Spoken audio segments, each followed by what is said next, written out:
Good morning.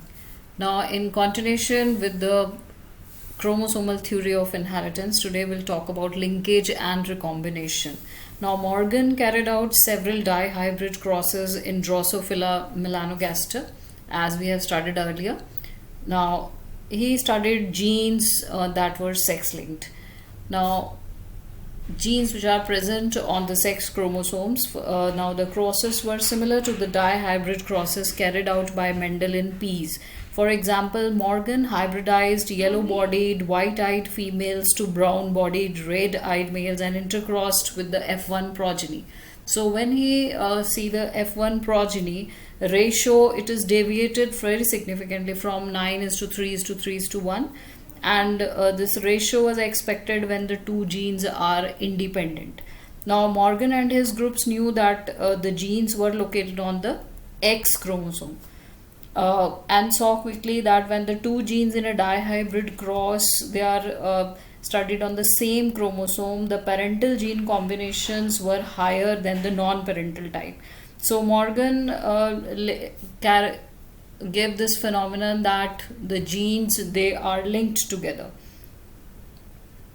So Morgan, he called it as the physical association of the genes, or called it as a linkage, and he called it as the genes, they are physically associated with each other.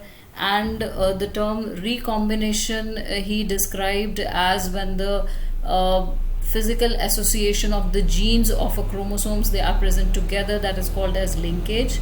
And recombination to describe the generation of non-parental gene combinations.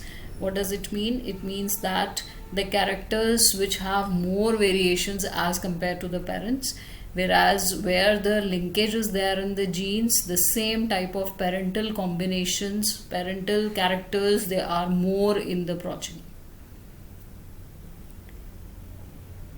Now, Morgan and his groups also find that even when genes are grouped on the same chromosome, some genes are very tightly linked together. Now, here we can say some genes, they are very tightly linked together. And in some cases, they are loosely linked and they show higher recombinations. That is in cross B. Here we see that the genes, they are not very closely linked, so they show more recombinations in the F2 generations as compared to the F1. So here we find that genes of white and yellow were very tightly linked. Genes of the white and yellow, they are very tightly linked, and he found that 1.3% combination, while white and miniature wings, okay, white and miniature wings which are present, they are showing 37.2% combinations. So his student Alfred Stewart used the frequency of recombination between the gene pairs on the same chromosomes as a measure of the distance between the genes and mapped their positions.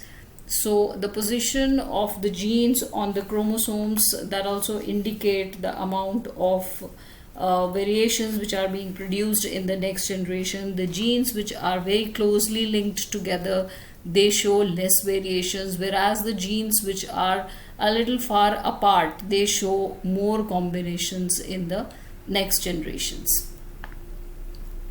So this is also called as gene mapping. Now, what are genetic maps? Genetic maps is the mapping the position of the genes on the chromosomes. Today, genetic maps, they are used as a starting point in the sequencing of the whole genome that was done in the human genome sequencing, which we'll be studying later. So these are the results of the two dihybrid crosses conducted by Morgan, and in the cross A shows the crossing between the gene Y and W. Here the two types of genes, they are being shown here, whereas the dominant wild type alleles, they are presented by the plus sign and plus sign in the super. Now the strength of the linkage between these genes is higher as compared to the these types of second type of cross in the genes.